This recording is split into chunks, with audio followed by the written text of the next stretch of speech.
Louder. What's your name? Kim. Kim. Yes. Okay. So your main sports?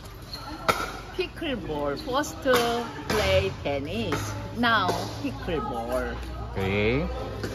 And then why pickleball? Why did you choose pickleball? Oh, my house near to my house, so we can comfortable. I play comfortable because we're near. Okay. And then last question, what's your feedback about the club?